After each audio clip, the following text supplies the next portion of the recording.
بولیے یہ کہتے ہیں نا یہ سب کو کافر کہتے ہیں سب کو مشرک کہتے ہیں ارے سب سے پہلے تمہارے گرو نے پوری دنیا کے مسلمانوں کو مشرک کہا بات سمجھ میں آ رہی ہے نا دیکھیے وَاسْتَبَاهُ بِذَالِكَ قَتْلَ أَهْلِ السُّنَّةِ وَقَتْلَ عُلَمَائِهِمْ علامہ شامی فرماتے ہیں کہ محمد بن عبد الوہاب نجدی اس نے یہ دیکھا کہ جو لوگ بھی اس کے عقیدے پر نہیں چلنے والے ہیں اہل سنت و جماعت کے ماننے والے ہیں اہل سنت و جماعت کے خون کو اس نے جائز ٹھہرا دیا بہت سے علماء کا قتل کروایا اس نے بات سمجھ میں آ رہی ہے نا اس کے بعد یہ فتنہ کہاں آیا بولیے کہاں آیا ہندوستان اس کے بعد یہ فتنہ آیا ہندوستان لانے والا کون ہے ابھی آپ نے حضرت مولانا رمضان حیدر صاحب سے سنا ان کا جو وہابیت کا جو بانی ہے نا فاؤنڈر ہے ہندوستان میں وہ کون ہے مولوی اسماعیل دہلوی مولوی اسماعیل دہلوی اس نے کتاب التوحید کا خلاصہ لکھا یہ جو محمد بن عبد الوہاب نجدی نے کتاب لکھی تھی نا کتاب التوحید نام سے اس کتاب کا خلاصہ اس نے لکھا اردو زبان میں جس کا نام رکھا اس نے تقویت الایمان کا نام رکھا تقویت الایمان اور اس میں کیا کیا فتنے ہیں پڑھیے تو اندازہ ہوگا اتنا سمجھ لیجئے کہ خود اسماعیل دہلوی کو یہ اندازہ تھا کہ اس کتاب کے اندر فتنہ و فساد کی باتیں لکھی ہوئی ہیں تو جیسے ہی یہ کتاب عام ہوگی پورے ہندوستان میں فتنہ و فساد ہوگا لڑائی جھگڑا ہوگا یہ خود اسماعیل دہلوی کو پتا تھا میرے دوست اور بزرگوں تو پتا کیا چلا یہ جو فتنہ آیا نا وہابیت کا فتنہ یہ فتنہ آیا باہر سے فتنہ آیا کہاں سے باہر سے آیا اور آپ کے گاؤں میں کہاں سے آیا بولیے آپ کے گاؤں میں بھی میں نے سنا باہر سے آیا کچھ باہر سے ریفیوجی آئے اور انہوں نے یہ شروع کر دیا فتنہ جہاں بھی آپ دیکھیں گے آبادی میں سارے کے سارے سنی صحیح العقیدہ تھے آج سے 50 سال پہلے 100 سال پہلے آپ بڑے اپنے بزرگوں سے آپ سنیے معلوم کیجئے وہ بتائیں گے سب میلاد کرنے والے سب فاتحہ کرنے والے تھے سب مزاروں پہ حاضری دینے والے تھے سب یا رسول اللہ کہنے والے تھے سارے کے سارے صلاۃ و سلام پڑھنے والے تھے لیکن جیسے ہی کوئی وہابی انٹری کرتا ہے آبادی میں فلاں چیز شرک ہے فاتحہ شرک ہے یہ بدعت ہے یہ شرک ہے یہ بدعت ہے اس طریقے سے لوگوں کو فتنہ میں مبتلا کر دیتے ہیں شروع ہوتا ہے کہ نہیں فتنہ پھر لڑائی جھگڑا ہوتا ہے کہ نہیں فتنہ و فساد شروع ہو جاتا ہے کہ نہیں ہو جاتا ہے تو ایسا ہی ہو گیا اسماعیل دہلوی یہ وہابیت کا بانی ہے بانی ہندوستان میں اور پوری وہابیت کا بانی ہے محمد بن عبد الوہاب نجدی یہ وہابیت اصل میں منافقت بات سمجھ میں آئی اصل میں کیا ہے منافقت ہے وہابی کی اصلی صورت کیا ہے منافق نبی کے زمانے میں یہ منافق تھے علی کے زمانے میں یہ خارجی تھے اور ہمارے زمانے میں یہ بن گئے وہابی دیوبندی عقیدہ وہی ہے بات سمجھ میں آ رہی ہے نا نام بدل گیا لباس بدل گیا، چولا بدل گیا. ارے اگر شراب میں اگر لیبل تم روح افزا کا لگا دو گے تو کیا وہ شراب روح افزا بن جائے گی؟ بولو ہرگز نہیں. تو سن لو اے وہابیوں، اے دیوبندیوں، تمہاری اصلی شکل منافق ہے، منافق. چاہے تم اپنے نام کے ساتھ کچھ بھی لگا لو، کچھ بھی لیبل لگا لو، لیکن حقیقت میں تمہارا رشتہ ملتا ہے عبداللہ ابن ابی منافقوں کے سردار سے. تم منافق ہو. اور منافق کس کے پالے ہوئے تھے؟ اور آگے چلے اور آگے جائیے.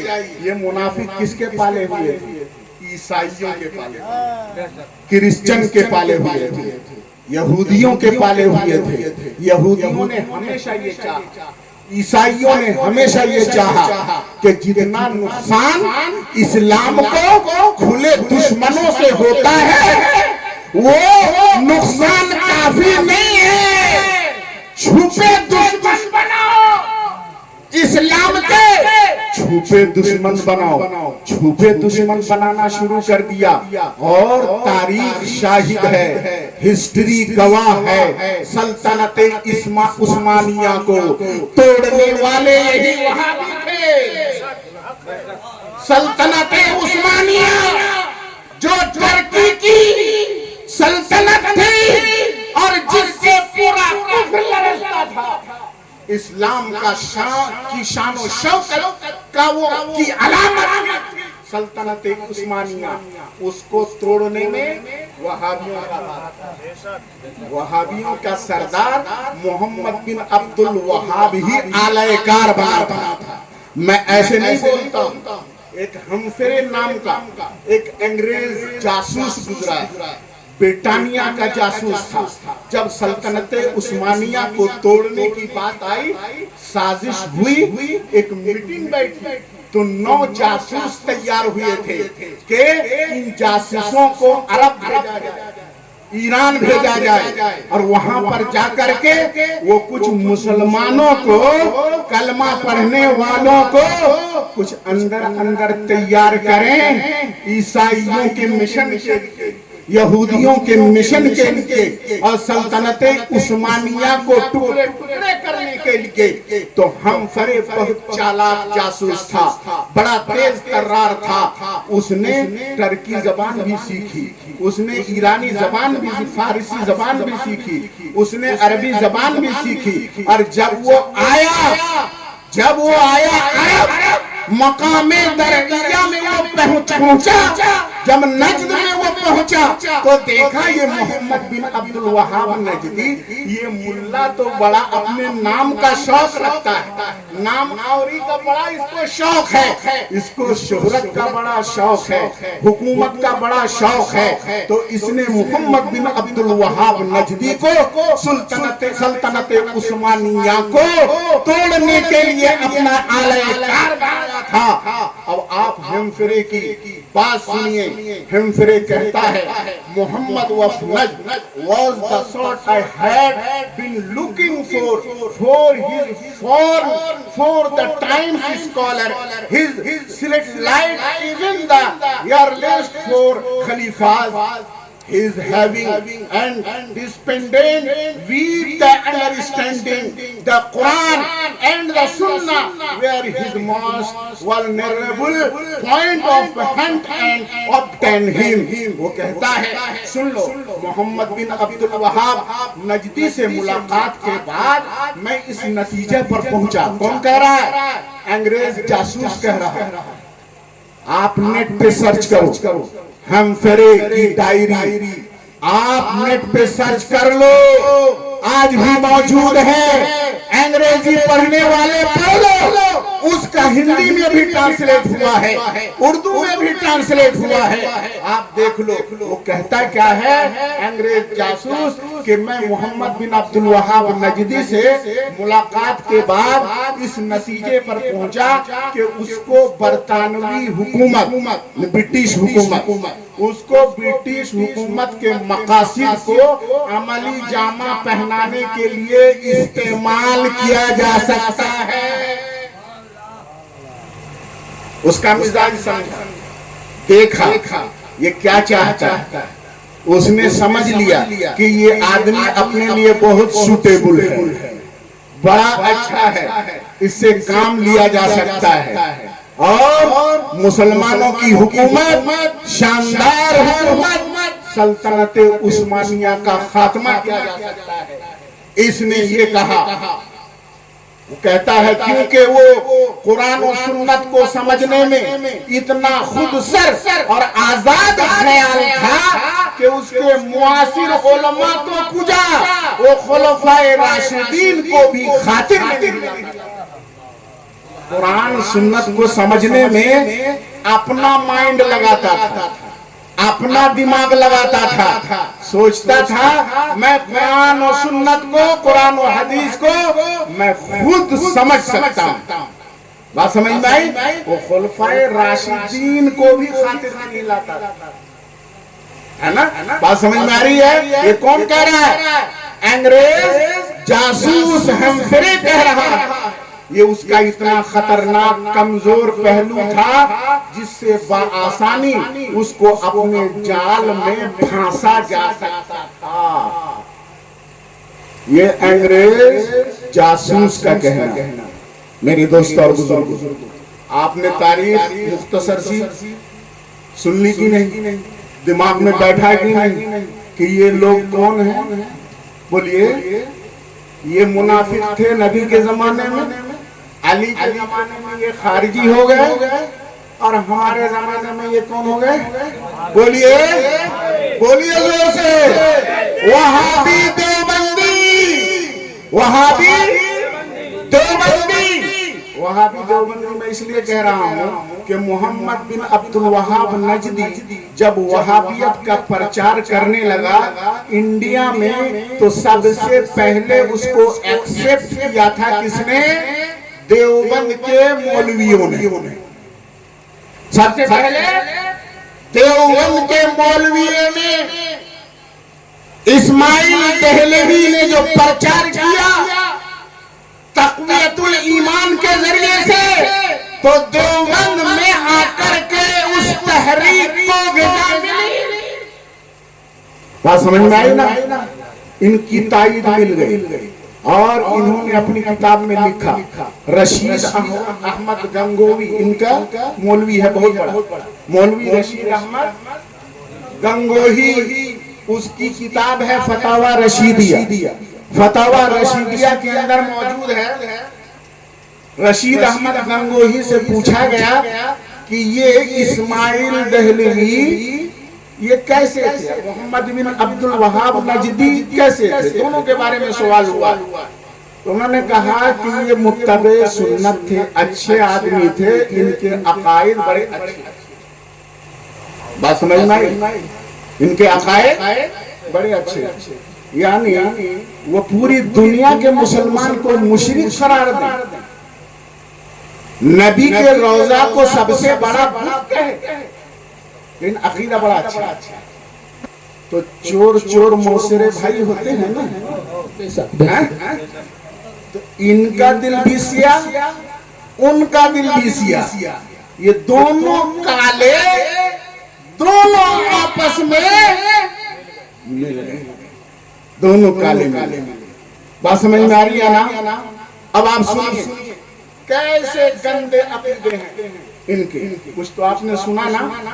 دیکھیے ان کا ایک مولوی ہے، بہت بڑا مولوی، خلیل احمد امبیٹوی، خلیل احمد امبیٹوی، اس نے اپنی کتاب براہین قاطعہ کے اندر یہ لکھا ہے کہ شیطان کی یہ وسعت علم تو نص سے ثابت ہے، مطلب شیطان کو بڑا علم ہے، یہ تو قرآن حدیث سے ثابت ہے۔ وہ کیا لکھ رہا ہے؟ معاذ اللہ، استغفر اللہ پڑھو۔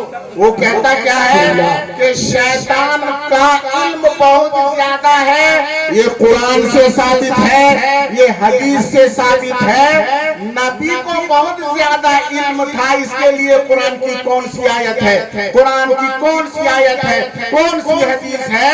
نبی کے لیے بہت زیادہ علم ثابت کرنا یہ شرک ہے۔ معاذ اللہ، استغفر اللہ۔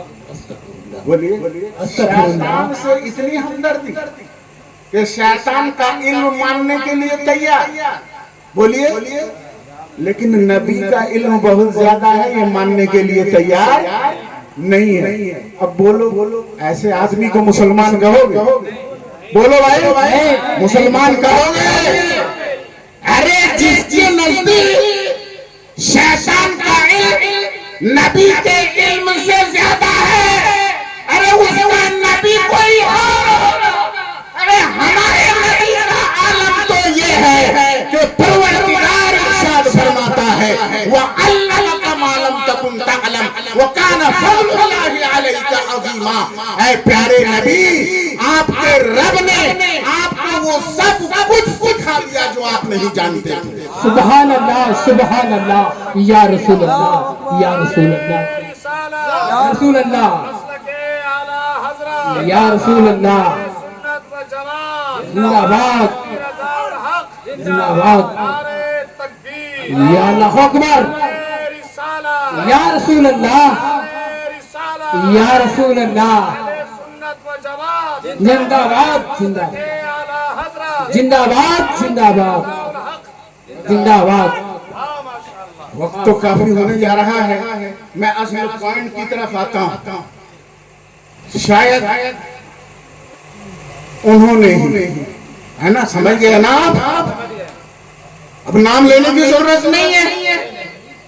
نبی کے زمانے میں جو تھے نام آپ جان گئے، علی کے زمانے میں تھے کیا نام جان گئے، اب ہمارے زمانے میں کیا نام ہے وہ بھی پتہ چل گیا ہے نا۔ وہ کہتے ہیں نبی کو علم غیب نہیں تھا، علم غیب نہیں تھا۔ یہ تم کو کیسے معلوم ہوا؟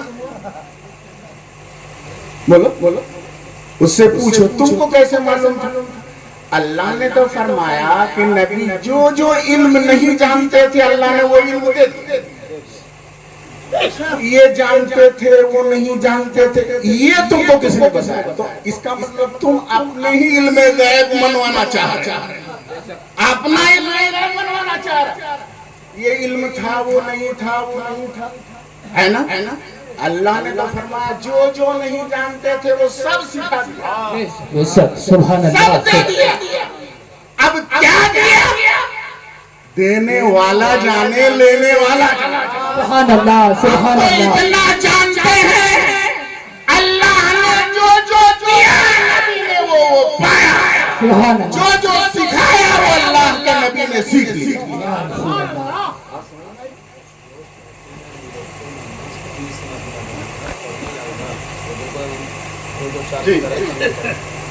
اچھا چلیے بیچ میں رک کر کے حضرت نے ایک بات کہہ دی۔ کچھ لوگ کہتے ہیں نماز پڑھنا ہے تو نماز یہاں پڑھے کہ وہاں پڑھے، ہے نا۔ اچھا اگر آپ کربلا میں ہوتے، آپ سے پوچھتے، اگر آپ یہاں جتنے لوگ ہیں کربلا میں ہوتے تو کس کے پیچھے نماز؟ یزید کے پیچھے نہ حسین کے پیچھے؟ حسین کے پیچھے نا۔ تو جو حسین والے ہیں ان کے پیچھے، ہے نا۔ تو حسین والے سب حسینی ہیں، حسینی کے پیچھے پڑھیں گے۔ اور حسین کے جس نے کہا حسین منی وانا من حسین، بولیے حسین کی محبت نبی کی محبت، بولیے ہے کہ نہیں؟ تو نبی والے جو ہیں ہم انہی کے پیچھے پڑیں گے۔ نبی کی تعظیم والے ہیں ان کے پیچھے پڑے، نبی کا احترام کرنے والے ہیں ان کے پیچھے پڑے، نبی کا ادب کرنے والے ہیں ان کے پیچھے پڑے، نبی کے لیے علم غیب جو مانتے ہیں ان کے پیچھے پڑے، نبی پر صلاۃ و سلام جو پڑھنے کو جائز سمجھتے ہیں، ثواب سمجھتے ہیں ان کے پیچھے پڑے، ہے کہ نہیں؟ جو اولیاء کرام کے لیے تصرف اور اختیار مانتے ہیں ان کے پیچھے پڑیں گے، نبی کے لیے جو تصرف اور اختیار مانتے ہیں ان کے پیچھے پڑیں گے، جو اعلیٰ حضرت کے مسلک پر چلتے ہیں ان کے پیچھے پڑیں گے۔ نعرہ تکبیر، نعرہ تکبیر، یاد حسین، جگر حسین، دین حسین، کربلا والے حسین، یا رسول اللہ، یا رسول اللہ۔ میں ایک آسان پہچان بتا دوں، حق اور باطل کے درمیان، پھر بھی آپ کہیں گے یہ حدیث ہے، یہ قرآن کی آیت ہے، ہم لوگ کہاں بیٹا، ہم تو پڑھے لکھے نہیں ہیں، ہم کیسے جانیں گے؟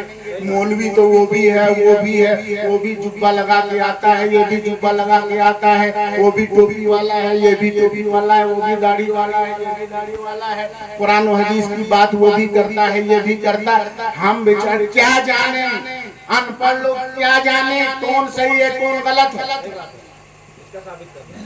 پہچان بتائیں، آرام سے پہچان لیجیے۔ جب آپ کے پاس کوئی ایسا مولوی آئے، کوئی بھی ہے نا، تو آپ کو اگر تھوڑا بہت شبہ ہو کہ اپنا ہے یا نہیں، بھی جاننا تو چاہیے نا۔ قرآن و حدیث کی بات کس سے سنیں گے آپ؟ جو اہل سنت کے عالم ہیں انہی سے سنیں گے نا، بولیے انہی سے سنیں گے نا۔ اچھا یہاں پر ایک بات میں اور بات تو نکل آتی ہے، چونکہ اب ہم لوگ کوئی سیٹنگ تو ہوتی نہیں ہے، سمجھ میں آ رہی ہے؟ معاملہ کیا ہے، کچھ لوگ بڑے چالاک اپنے آپ کو سمجھتے ہیں، کہتے کیا ہیں، ارے ان کی بات سننے میں کیا ہے، بولتے ہیں نا اچھی بات کرے گا تو لے لیں گے اور ٹھیک ٹھاک نہیں کرے گا تو لے لیں گے، بولتے ہیں نا، بڑے چالاک بنتے ہیں۔ ہم دیکھیں گے اچھی بات ہوگی تو لے لیں گے، صحیح نہیں ہوگی تو نہیں لیں گے۔ تو جب تم اتنے بڑے عالم خود ہی ہو کہ صحیح کیا ہے غلط کیا ہے تو خود تم جانتے ہو تو پھر سنو گے کیوں؟ اتنے بڑے آپ اگر عالم ہیں، قابل ہیں کہ صحیح کیا ہے وہ آپ جان سکتے ہیں، غلط کیا ہے جان سکتے ہیں، تبھی تو آپ کہہ رہے ہیں جو صحیح ہوگا لے لیں گے، جو غلط ہوگا نہیں لیں گے۔ تو جب اتنے بڑے عالم خود ہیں تو آپ اس کی بات سنیں گے کیوں؟ بے مقصد ہے نا۔ سنیے، اس خمار میں مت رہیے، ہم کو بڑا علم ہے، صحیح کیا ہے غلط کیا ہے ہم پرکھ لیں گے، جان لیں گے، چھانٹ لیں گے۔ اس خمار میں مت رہیے، ہم اور آپ کیا ہیں؟ ارے ہم جیسے عالم کیا، اپنے وقت کے جلیل القدر محدث تابعی حضرت محمد بن سیرین رحمت اللہ تعالی علیہ، ذرا ان کا واقعہ سنیے۔ میں حدیث بتا رہا ہوں، یہ سنن دارمی کی یہ حدیث موجود ہے۔ حضرت محمد بن سیرین ایک بہت بڑے تابعی گزرے، تابعی سمجھ رہے ہیں؟ صحابی کو دیکھنے والے، ایمان کی حالت میں صحابی کی صحبت پانے والے، ان کو کیا بولتے ہیں؟ تابعی بولتے ہیں۔ یہ اللہ کے رسول کے زمانے تین سب سے بہتر، اللہ کا رسول کا زمانہ، صحابہ کا زمانہ اور تابعین کا زمانہ، یہ بہت اچھا زمانہ ہے۔ بات سمجھ میں آ رہی ہے نا؟ اللہ کے نبی نے تعریف کی ہے۔ تو محمد بن سیرین بہت بڑے تابعی تھے اور یہ محدث بھی تھے، مفسر بھی تھے، بڑے محدث۔ بات سمجھ میں آ رہی ہے نا؟ جیسے تیسے نہیں، یہ 150 ہجری میں ان کی وفات، سمجھ میں آ رہی ہے نا؟ انہیں آج سے کتنا ہو گیا، 13 ساڑھے 1300 سال پہلے کی بات ہے۔ اس وقت سے عالم کی بات الگ ہے نا۔ ان کے پاس 2 آدمی آئے، دھیان سے سنیے، ہے نا، یہ سنن دارمی کی روایت۔ ان کے پاس 2 آدمی آئے، آنے کے بعد ان سے کہا اے محمد بن سیرین، ہم آپ کو کچھ قرآن کی آیت سنانا چاہتے ہیں۔ بات سمجھ میں آئی؟ تو محمد بن سیرین رحمت اللہ تعالی علیہ نے فرمایا نہیں میں تم سے قرآن کی آیت نہیں سنوں گا. پھر دونوں نے کہا ہم کچھ حدیث ہی سنانا چاہتے ہیں آپ کو. تو انہوں نے کہا نہیں تم سے ہم حدیث بھی نہیں سنیں گے. ابھی تم دونوں یہاں سے چلے جاؤ ورنہ میں اس مجلس سے چلا جاؤں گا. بس سمجھ میں آئی.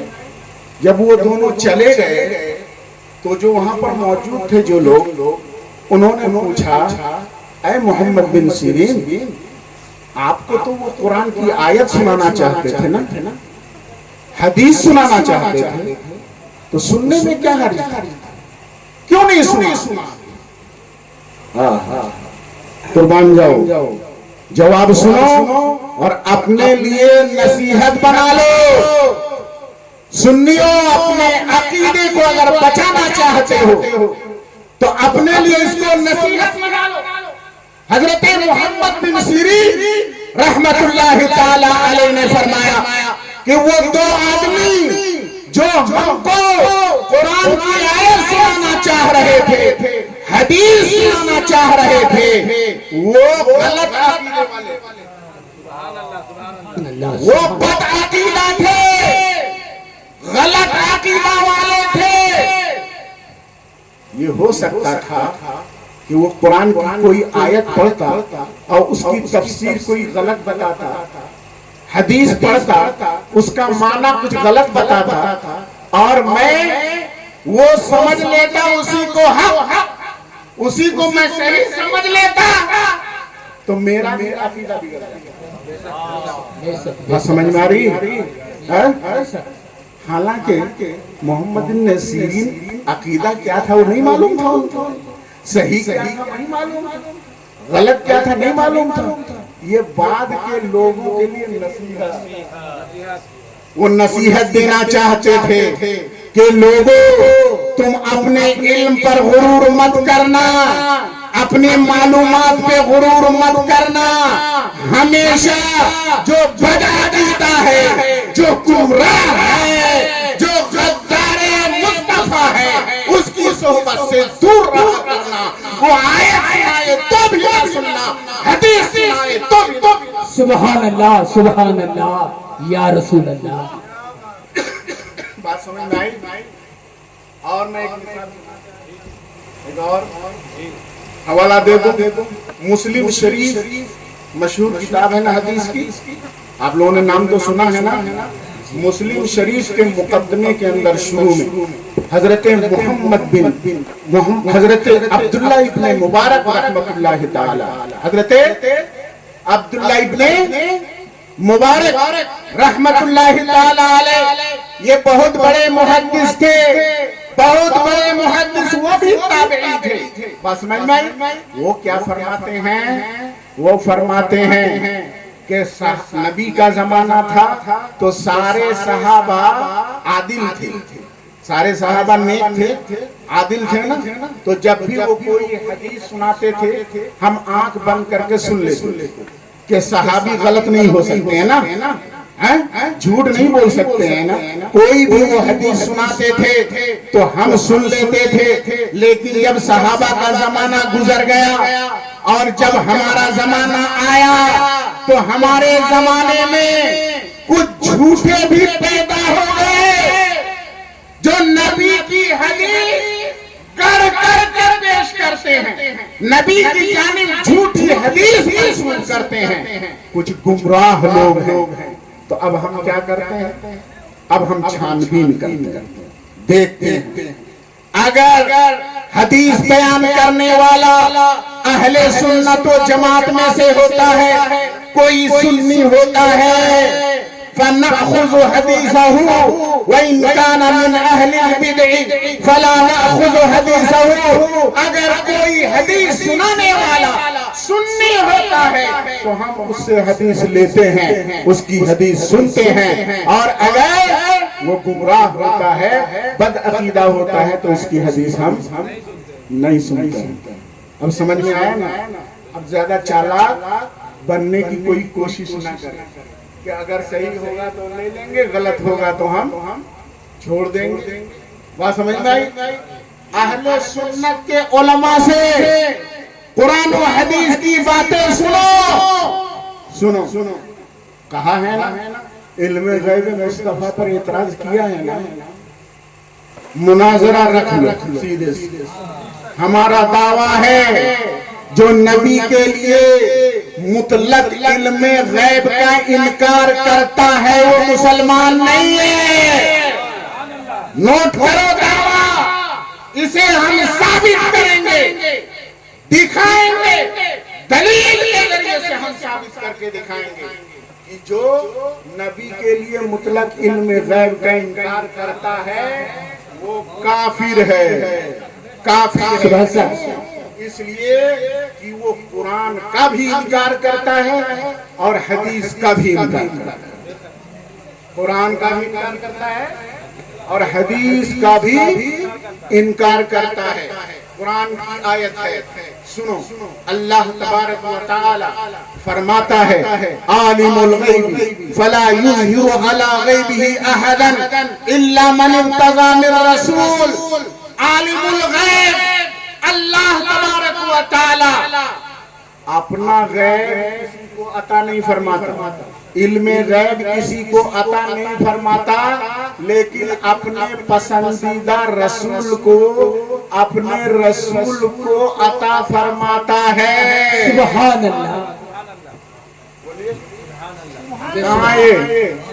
قرآن میں ہے کہ نہیں ہے؟ تو اللہ تو فرما رہا ہے کہ اپنے پسندیدہ رسول کو علم غیب عطا فرماتا ہے۔ اور یہ وہابی دیوبندی کیا کہتے ہیں؟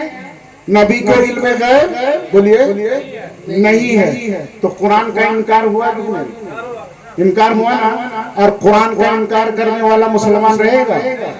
ٹوپی پہنے گا تو بولیے، نماز پڑھے گا تو، مولوی ہوگا تو، بخاری پڑھائے گا تو، تفسیر پڑھائے گا تو ہوگا نہیں نا؟ تسبیح لے کے گھومتا ہے تو نہیں ہوگا۔ اس کے پیچھے نماز پڑھو گے؟ نماز کس کے پیچھے ہوگی؟ جس کے پاس ایمان ہے تبھی نا۔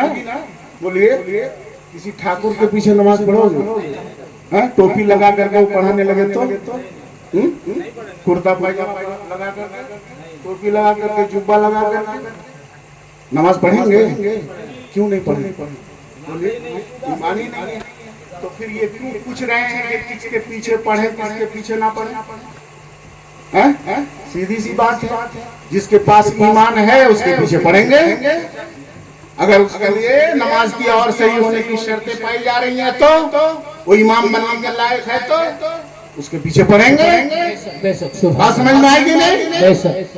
اچھا، نبی کا جو گستاخ ہے، جو بے ادب ہے، وہ مسلمان ہے؟ نہیں ہے۔ جو نبی کا گستاخ ہوگا اس کے پیچھے نماز پڑھو گے؟ نماز نہیں ہوگی، اٹھک بیٹھک ہے بس، محنت بھی کرو، کچھ فائدہ بھی نہ، نماز نہیں پڑھنا ہے ایسے آدمی کے پیچھے۔ تو قرآن کہتا ہے کہ اللہ تعالیٰ اپنے پسندیدہ رسول کو علم غیب عطا فرماتا ہے۔ سبحان اللہ، سبحان اللہ۔ اور یہ ملا کہتا ہے کہ نہیں، علم غیب نہیں تھا۔ اچھا، ایک بات عقیدے کے معاملے میں آپ لوگ یاد رکھیے گا، اللہ کو علم غیب ہے کہ نہیں؟ بولیے، اللہ کو علم غیب ہے؟ یہ دھوکہ دیتے ہیں، اس لیے میں بتا رہا ہوں۔ اللہ کو علم غیب ہے کہ نہیں؟ بے شک، بے شک۔ نبی کو علم غیب ہے کہ نہیں؟ بے شک، بے شک۔ تو اللہ کے برابر کر دیا نا نبی کو؟ بے شک، بے شک۔ اللہ کے برابر کر دیا نا نبی کو؟ اللہ کو بھی علم غیب ہے، نبی کو بھی علم غیب ہے۔ اللہ کے برابر کرنا شرک ہے کہ نہیں؟ تو تم لوگ کہتے ہو اللہ کو بھی علم غیب ہے، نبی کو بھی علم غیب ہے، تو نبی کو اللہ کے برابر کر دیا تو مشرک ہو گئے۔ دھوکہ دیتے ہیں کہ نہیں؟ یہ دھوکہ، یہ کیا ہے؟ دھوکہ۔ اچھا، ان سے پوچھئے، پہلے جواب تو بعد میں دوں گا، اس سے پوچھو تم موجود ہو کہ نہیں؟ تم حاضر ہو یا نہیں؟ اس سے پوچھئے کہ تم یہاں حاضر ہو یا نہیں ہو؟ حاضر ہو یا نہیں؟ موجود ہو یا نہیں ہو؟ تو کیا کہے گا؟ بولیے کہے گا نا موجود ہے نہ آپ کے سامنے موجود ہوگا کہے گا میں موجود نہیں ہوں یہ نہیں نا بولے گا وہ کہے گا نا موجود ہوں تو پوچھئے اللہ موجود ہے کہ نہیں پوچھئے اللہ موجود ہے کہ نہیں کہے گا اللہ موجود ہے کہتے اللہ بھی موجود تم بھی موجود تو پھر تو تم اللہ کے برابر ہو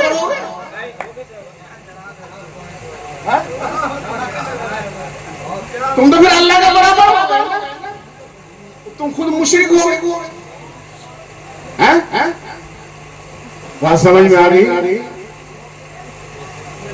سنیے وہ کہہ دیتے ہیں دھوکہ اللہ موجود ہے ہم بھی موجود آپ بھی موجود لیکن اللہ کسی کے موجود کرنے سے موجود نہیں ہے ہم اللہ کے موجود کرنے سے موجود ہیں سبحان اللہ یا رسول اللہ تو اللہ کی طرح ہوئے اللہ کی طرح ہوا نہیں ہوا نا اچھا اللہ ہمیشہ سے موجود ہے آپ ہمیشہ سے موجود ہیں نہیں ہے نا ایک زمانہ تھا ماں کے پیٹ میں بھی نہیں تھے باپ کے پشت میں وہاں بھی نہیں تھے ہے نا پھر زمین میں آئے ہمیشہ سے موجود نہیں ہے ہم اور آپ ہمیشہ سے موجود نہیں ہے اللہ تعالی ہمیشہ سے موجود ہے بات سمجھ میں آئی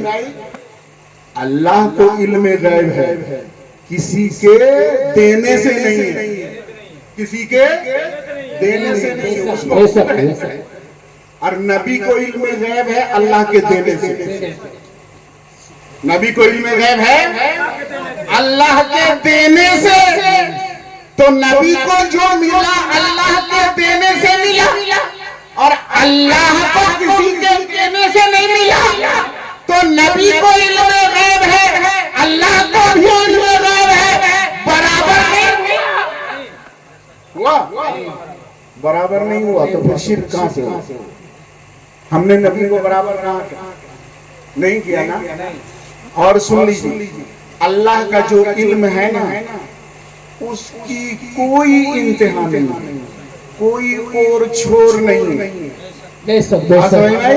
کوئی انتہا نہیں ہے ناپ سکتے ہیں نہیں ہے نا لیکن اللہ کے مقابلے میں جو نبی کا علم ہے اس کی حد ہے اس کی لیمٹ بات سمجھ میں آئی اس کی انتہا ہے لیکن انتہا کہاں ہے حد کہاں ہے ہم جان سکیں گے آپ جان سکیں گے ارے جب ابو بکر صدیق نہ جان سکے جب جبریل امین نہ جان سکے رسول ملائکہ نہ جان سکے ہم اور آپ جان سکیں گے اللہ لیکن ہاں نبی کا علم اللہ کے علم کے مقابلے میں لیمیٹڈ ہے محدود ہے اس کی انتہا ہے اس کی لیمٹ ہے لیکن وہ لیمٹ ہم نہیں جانتے اس لیے ہم کہتے ہیں نبی کا علم غیر محدود ہے اپنے حساب سے کہتے ہیں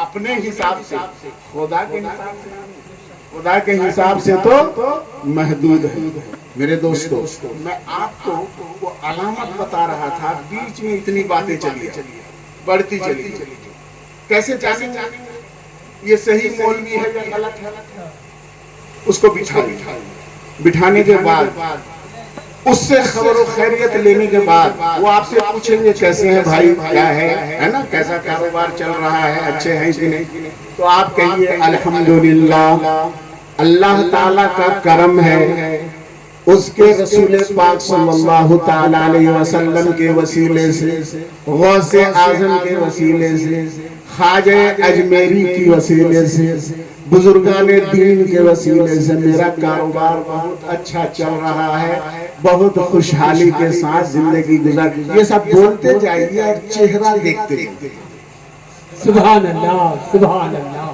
بس سمجھ میں آئی یہ بولتے جائیے اور چہرہ پڑھتے جائیے اگر چہرے کا جغرافیہ بدل جائے لٹکنے لگے رسول کا نام سن کر اور غوث پاک کا نام سن کر اولیاء کرام کا نام سن کر سمجھ جانا منہم ہے، انہی میں سے ہے۔ بات سمجھ میں آ رہی ہے نا؟ اب پھر انہیں بیٹھنے نہیں دینا، ان کے قریب نہیں بیٹھنا۔ میرے دوستوں، میں عرض کر رہا تھا علم غیب مصطفیٰ کا کوئی اگر انکار کرتا ہے وہ قرآن کا انکار کرنے والا ہے، قرآن کا انکار کرنے والا ہے۔ اب سن لیجئے، نبی کے علم پر اعتراض کرنے والا اپنے دور کا منافق ہوتا ہے۔ دیکھو جب منافقوں نے اعتراض کیا تھا اللہ کے نبی کے علم غیب پر اعتراض کیا، بات سمجھ میں آ رہی ہے؟ قرآن کی آیت اتری ما کان اللہ لیطلعکم علی الغیب الا من یجتبی من رسلہ ولکن اللہ یجتبی من رسلہ من یشاء۔ بات سمجھ میں آئی؟ ما کان اللہ لیطلعکم علی الغیب ولکن اللہ یجتبی من رسلہ من یشاء۔ اللہ تبارک و تعالیٰ کی شان نہیں ہے کہ تم کو غیب کا علم دے، تم کو عام لوگوں کو، لیکن اللہ تعالیٰ اپنے رسولوں میں سے جس کو چاہتا ہے علم غیب کے لیے چن لیتا ہے۔ سبحان اللہ، سبحان اللہ۔ رسول کو علم غیب کے لیے چن لیتا ہے۔ یہ آیت کب نازل ہوئی ہے؟ دیکھیے، تفسیر تبری اٹھائی تھی، تفسیر خازن اٹھائی تھی، تفسیر بغوی اٹھائی تھی۔ امام خازن رحمت اللہ تعالی علیہ ارشاد فرماتے ہیں کہ یہاں پر مراد کیا ہے؟ من خبر الاولین والآخرین، اولین اور آخرین کی ساری چیزیں اللہ تعالیٰ نے اپنے رسول کو عطا فرمائی۔ سبحان اللہ۔ بات سمجھ میں آئی نا؟ منافقوں نے جب اعتراض کیا تھا کہ دیکھو یہ محمد صلی اللہ تعالی علیہ وسلم یہ کہتے ہیں کہ ان کو غیب کی خبر ہے، لیکن ہم ان کے پاس رہتے ہیں، اٹھتے بیٹھتے ہیں، اور ہم اندر سے مسلمان نہیں ہیں، لیکن محمد کو پتہ نہیں۔ یہ کس نے اعتراض کیا تھا؟ بولیے، منافقوں نے نبی کے علم پر اعتراض کیا تھا۔ اللہ کے پیارے نبی منبر شریف پر تشریف لائے، خطبہ دیا اور ارشاد فرمایا لوگوں کو کیا ہو گیا ہے، وہ میرے علم پر اعتراض کرتے ہیں، میرے علم پر اعتراض کرتے ہیں۔ قسم خدا کی، قیامت قائم ہونے تک، اس وقت سے لے کر قیامت قائم ہونے تک ساری چیزوں کو میں چاہوں تو بتا دوں۔ سبحان اللہ، سبحان اللہ۔ اللہ کے نبی نے کیا فرمایا؟ قیامت تک کی تمام چیزوں کو میں چاہوں تو بتا دوں، بغیر علم کے بتا دوں۔ بولیے، یہاں کیا معلوم ہوا؟ علم غیب پر، نبی کے علم غیب پر اعتراض کرنا یہ کس کی عادت ہے؟ منافقوں کی عادت ہے، منافقوں کی عادت ہے۔ اب آپ بخاری شریف سے ایک حدیث سن لیجیے، میں حدیث پیش کرنا چاہتا ہوں۔ اللہ کے رسول صلی اللہ تعالی علیہ وسلم جانتے ہیں جنتی کون ہے، جہنمی کون ہے۔ بے شک، بے شک، سبحان اللہ۔ بات سمجھ میں آئی؟ یہ ان کے اوپر ہے، وہ اپنا نام کس لسٹ میں رکھنا چاہتے ہیں۔ نبی نے تو لکھ لیا ہے نا، اب وہ ظاہر کریں، اپنے عمل سے ظاہر کریں گے، اپنے عقیدے سے ظاہر کریں گے۔ بخاری شریف کی حدیث عن ابن عمر رضی اللہ تعالی عنہ یقول قام فینا النبی صلی اللہ تعالی علیہ وسلم مقاما فأخبرنا عن بدء الخلق حتى دخل أهل الجنة منازلهم وأهل النار منازلهم حفظ ذلك من حفظه ونسيه من نسيه. سبحان اللہ یا رسول عبداللہ ابن عمر رضی اللہ تعالی عنہ بیان فرماتے ہیں، کیا فرماتے ہیں کہ ایک مرتبہ اللہ کے نبی صلی اللہ تعالی علیہ وسلم کھڑے ہوئے، ایک جگہ میں کھڑے ہوئے اور اس کے بعد فرمایا کیا؟ شروع سے دنیا جب سے پیدا ہوئی ہے اس وقت سے لے کر کے جنت میں جنتی جب جائیں گے اور جہنمی جہنم میں جائیں گے، اللہ کے نبی نے سب بتا دیا. اللہ کے نبی نے سب بتا دیا. یہ بخاری کی حدیث ہے، بخاری کی. میں بخاری کی حدیث اس لیے پڑھ رہا ہوں کہیں یہ نہ کہے یہ حدیث کمزور ہے، یہ ضعیف ہے، اس لیے کہ یہ کمزور ایمان والے ہیں، ان کا کوئی بھروسہ نہیں، اس لیے بخاری کی حدیث پیش کر رہا ہوں ہے نا. اللہ کے نبی نے بتا دیا. اور سنیے صحابہ بیان فرماتے ہیں ایک مرتبہ اللہ کے نبی فجر کے وقت نماز فجر کے بعد آپ نے بیان کرنا شروع کیا، خطبہ دینا شروع کیا. پھر اس کے بعد ظہر تک، ظہر کے بعد عصر کے بعد مغرب کے بعد عشاء کے بعد.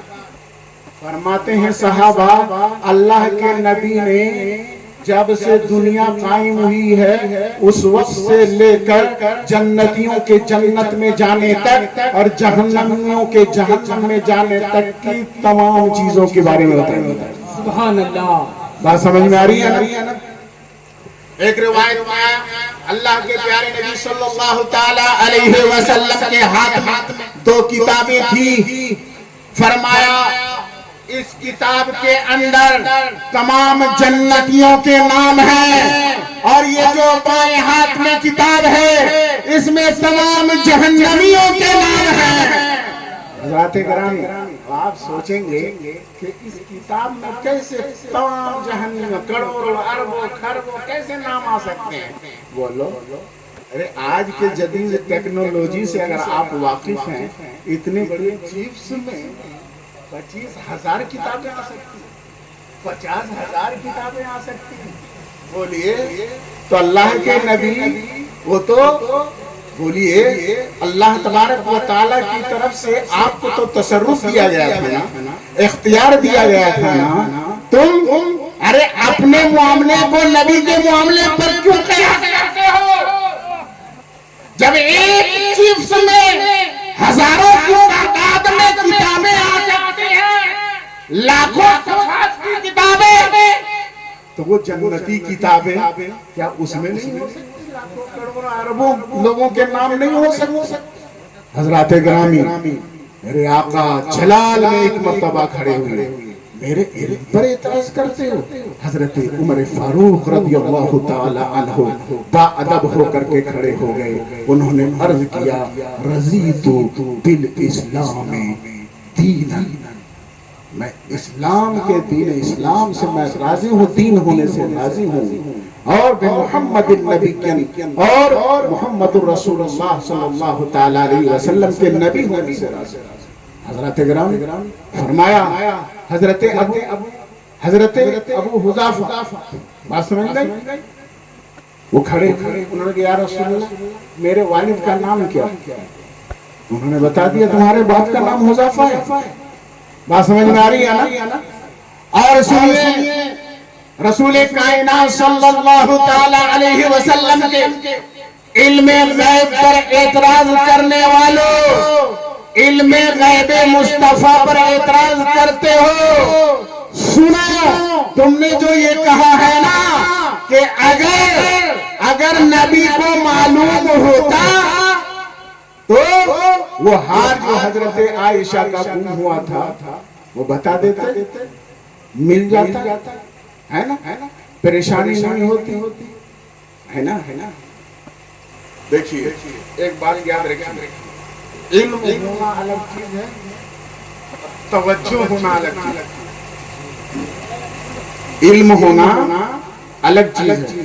ابھی اس وقت میرے پاس سینکڑوں حدیث مجھے یاد ہے، علم ہے کہ نہیں، لیکن بیان کرنے میں پتا چلا ابھی جاؤں گا ہے نا، یہ چھوٹ گئی، وہ حدیث چھوٹ گئی، مجھے یہ بیان کرنا چاہیے تھا، وہ بیان کرنا چاہیے تھا، تو کیا یہ علم کی نفی ہے؟ کیا اس کا مطلب ہے مجھے معلوم نہیں ہے؟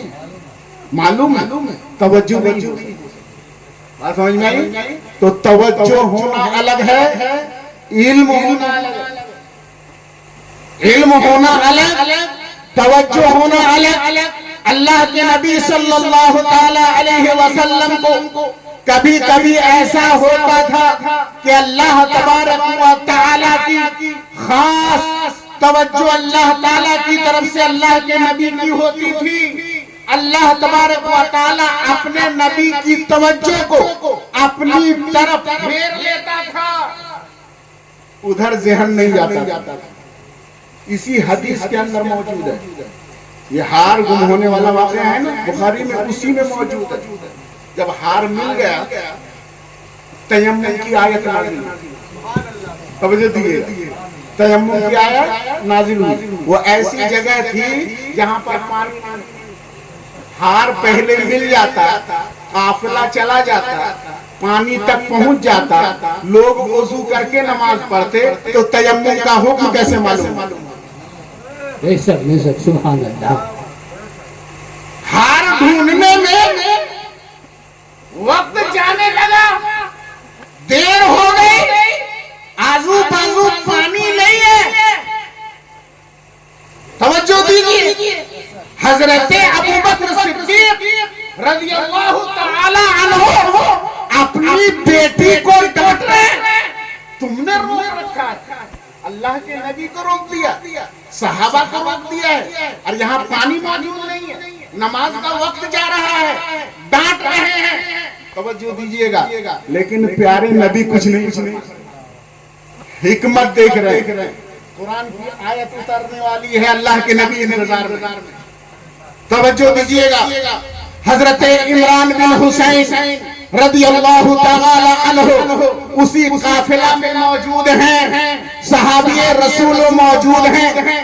جیسے ہی ہار ملا، قرآن کی آیت نازل ہوئی، تیمم والی آیت نازل ہوئی۔ حضرت عمران بن حسین مبارکباد دینے کے لیے حضرت ابوبکر صدیق رضی اللہ تعالی عنہ کے پاس پہنچے، اور حضرت عائشہ صدیقہ کو انہوں نے مبارکباد پیش کی۔ اے ام المومنین، اے ابوبکر صدیق، یہ آپ کے خاندان کا یہ پہلا موقع نہیں ہے، یہ ہم پر پہلی برکت نہیں ہے، آپ کے وسیلے سے اس امت کو اور بھی برکت رہی ہے۔ سبحان اللہ، سبحان اللہ۔